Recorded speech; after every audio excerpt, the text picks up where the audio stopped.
আজকে সকাল সকাল ঘুম থেকে উঠে গেছি, সকাল বলতে 10টা আর কি। তারপর দোকানে যাচ্ছিলাম। ভাই, একটা ইন্টারেস্টিং বিষয় হচ্ছে আমরা যেখানে থাকি সেখান থেকে পুরো এলাকা সুন্দরভাবে দেখা যায়। শহরে থেকেও সচরাচর এত সুন্দর ভিউ পাওয়া যায় না। অ্যালোভেরা গাছটা মরে যাচ্ছিল, এটাকে একটু অন্য জায়গায় লাগাতে হতো। নানু বাসায় থাকলে গাছপালা অনেক যত্নেই থাকে। ছোট থেকে শহরে বড় হলেও প্রাকৃতিক পরিবেশের দিক থেকে কোনো দিক দিয়ে বঞ্চিত হয়নি। যারা বলে শহরের মানুষরা প্রাকৃতিক অনুভূতি নিতে পারে না, ভাই আপনারা আমাদের এখানে আসি দেখেন, ভুলেই যাবেন যে শহর। মাশাআল্লাহ, অনেকগুলো পেঁপে ধরেছে গাছে। একটা পেঁপে পেরে নিচ্ছিলাম যেহেতু সেটা পেকে গেছে। আমি এত লম্বা হওয়া সত্ত্বেও চেয়ারে উঠে পারতে পারছিলাম না। আর চোর কিভাবে চুরি করে, হিডেন ট্যালেন্ট আছে মানতে হবে।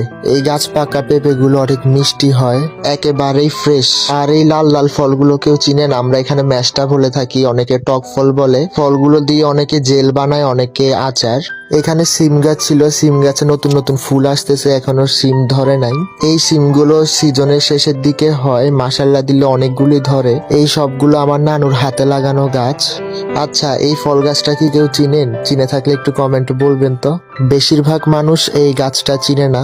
মূলত আজকে আমার কাছে কোনো ভিডিও ছিল না ব্লগ বানানোর জন্য, তাই ভাবলাম একটু নিজের বাড়ি দিয়ে বানানো যাক। যদি ভুল হয়ে থাকে আমি ক্ষমা প্রার্থী। আল্লাহ